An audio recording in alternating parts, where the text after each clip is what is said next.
You know how a zipper works. You use one every day. If someone asked you how it works, the precise mechanical principles behind the interlocking teeth, the wedge geometry of the slider, the engineering that produces reliable closure, you would probably feel before answering that you understand it fairly well. Now, try to explain it in mechanical detail, step by step. Most people cannot, but most people, when asked before attempting the explanation, rate their understanding as good. This is the illusion of explanatory depth, and it is not a failure of intelligence. It is a feature of how the human mind represents knowledge, one that produces overconfident decision-making, political polarization, professional failure, and the specific dynamic in which the people who understand something least are the most resistant to being corrected.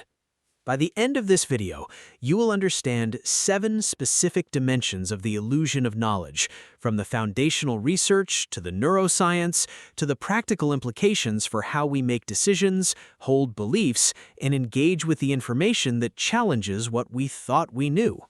Stay especially close when we reach Dimension 4, the political implications, because Dimension 4 contains one of the most consequential applications of the knowledge illusion research, findings about how overconfident ignorance drives political extremism, and it is one of the most practically important things this video covers.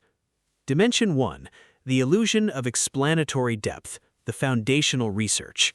In 2002, cognitive scientists Leonid Rosenblatt and Frank Kyle at Yale published research that established the illusion of explanatory depth as a formal cognitive construct. They asked participants to rate their understanding of everyday devices, toilets, zippers, locks, bicycles, then asked them to write detailed explanations of how those devices worked, then asked them to re-rate their understanding. The pattern was consistent and striking. Ratings dropped significantly after the explanation attempt. Participants discovered, through the act of trying to articulate their understanding, that what they had was not understanding, but familiarity, the functional sense of knowing how to use something without the causal knowledge of how it actually works. The illusion is produced by a specific confusion. The brain conflates the ability to use a system with the ability to explain it. Functional engagement with an object or concept creates a feeling of understanding that is not grounded in actual mechanistic knowledge, and that feeling persists, confidently, invisibly, until the moment someone asks you to justify it. Dimension 2, the community of knowledge, why we mistake collective understanding for personal knowledge.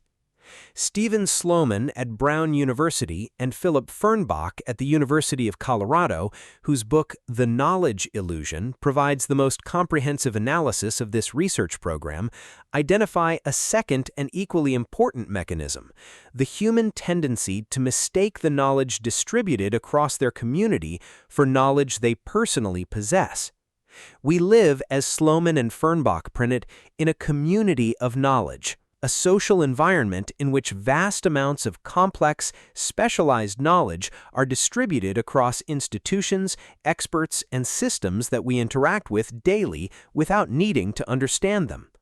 We know how to fly without understanding aircraft. We know how to use medications without understanding pharmacology. We navigate the world confidently on the basis of other people's expertise. This is not foolish, it is adaptive, the cognitive division of labor that makes complex civilization possible. The problem arises when the sense of having access to knowledge is confused with the sense of possessing it. The person who knows they can find out how a nuclear reactor works feels, often without examining the feeling, as if they already know. The access and the knowledge become, in the brain's accounting, equivalent. Dimension 3, the neuroscience, how the brain maintains false certainty. The neural basis of the knowledge illusion involves the same default mode network and predictive processing systems that underlie most of the self-serving cognitive biases explored elsewhere in this channel. The brain is fundamentally a prediction machine. It builds models of the world, uses those models to generate predictions, and updates the models only when predictions fail.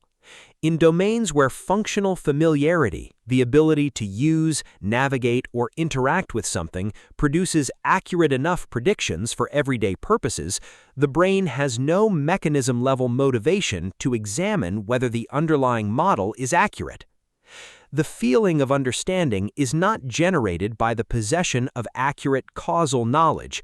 It is generated by the success of predictions. And for most purposes in everyday life, accurate predictions are available from shallow models. The brain that confidently navigates the world on the basis of incomplete models is not failing at cognition, it is succeeding at efficiency. The cost of that efficiency is the systematic maintenance of false certainty, the brain's confident endorsement of models that have never been stress-tested because the everyday environment never required them to be.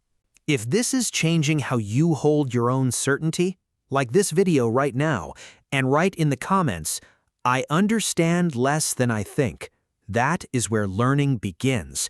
Because that sentence, the honest acknowledgement of the gap, is the only starting point from which the gap can actually close. Write it. Dimension 4, the political implications, how the knowledge illusion drives extremism.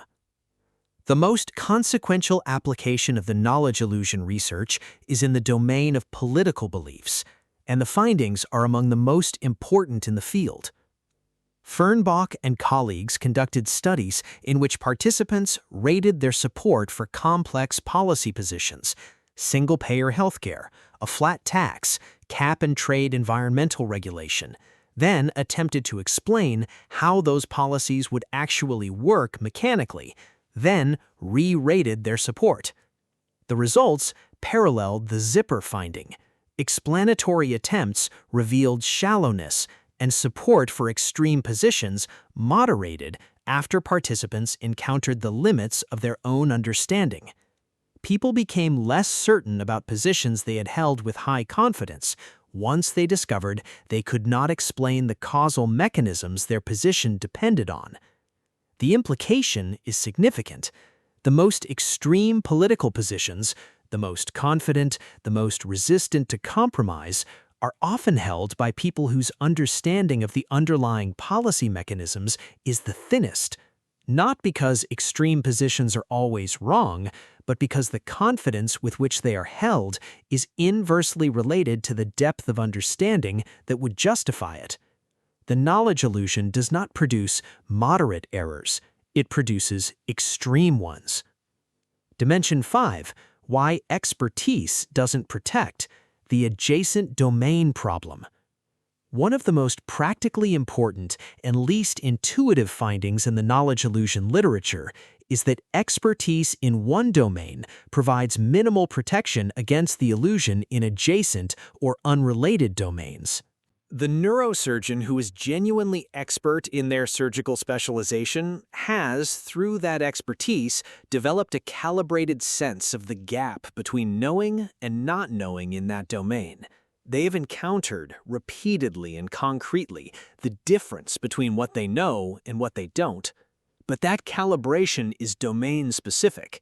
In adjacent domains, healthcare policy, medical ethics, the economics of healthcare systems, the same neurosurgeon may hold their opinions with the same confidence they bring to surgical technique, without having subjected those opinions to the same standards of evidence and mechanistic understanding that their expertise required. The expertise premium in one domain can actually increase the knowledge illusion in adjacent ones, because the subjective sense of being a knowledgeable person, validated by genuine mastery in one area, generalizes to domains where the mastery is absent. The expert's confidence is, in their area of genuine expertise, earned. In adjacent domains, it is borrowed, and the borrowing is invisible. Dimension 6, intellectual humility, what it actually is and what it produces. Intellectual humility, the accurate recognition of the limits of one's own knowledge, is not the same as uncertainty, diffidence, or the performance of epistemic modesty. It is the calibrated alignment of confidence with evidence, being as certain as your actual knowledge justifies, no more and no less. Research by psychologist Mark Leary at Duke University on intellectual humility found that it is one of the strongest predictors of learning, open-mindedness, and the quality of decision-making, not because humble people know more, but because they are more accurately calibrated about what they don't know, and therefore more likely to seek information that would correct it. The relationship between intellectual humility and intelligence is not simple. High intelligence does not produce intellectual humility automatically, and in some cases actively works against it, because the same cognitive capacity that generates sophisticated understanding also generates more sophisticated rationalizations for maintaining that understanding in the face of challenging evidence. The research on what does produce intellectual humility is more specific. Direct encounters with the limits of one's own knowledge in contexts where those limits have genuine consequences, followed by the honest revision of confidence rather than its rationalized defense. Dimension 7. The corrective. How to close the gap. The corrective for the knowledge illusion that the research most consistently supports is the same mechanism that Rosenblit and Keel stumbled upon, the attempt to explain. Not the claim of understanding, the demonstration of it. The deliberate practice of taking a belief or a position or a confidence you hold and attempting to articulate in specific mechanistic detail the causal sequence through which it is true. This practice, called self-explanation in the cognitive science literature, reliably exposes the gaps between felt understanding and actual understanding. An exposure, in this case, is the correction. The moment the gap becomes visible, the overconfidence that was filling it recalibrates. Sloman and Fernbach's prescription for the knowledge illusion at the societal level is more ambitious but follows the same logic. Replace confidence signaling discourse, the public performance of certainty, with explanation requesting discourse. Not, what do you believe, but how does that work? Not, are you for or against this policy, but can you explain the mechanism through which it would produce the outcome you expect? The shift from declarative to explanatory discourse does not produce agreement, it produces accuracy. The specific, uncomfortable, productive accuracy of people who have discovered, through the attempt to explain what they know, exactly how much they don't. 7 dimensions.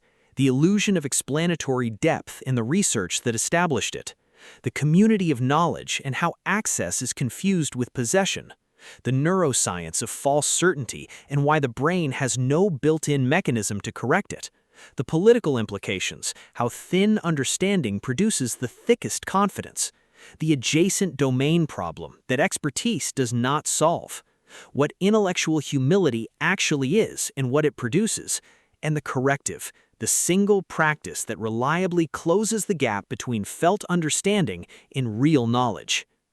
You know less than you think you do, in specific domains, right now. The work is not to be embarrassed by that, it is to find out where and to close the gap, not with more confident assertion, but with more honest explanation. If this video gave you something to think about, share it. Subscribe to this channel for weekly deep dives into the psychology of how we think, how we fail to think, and how the gap between the two can be deliberately, productively closed. Understanding is not what you know, it is what you can explain. Start there.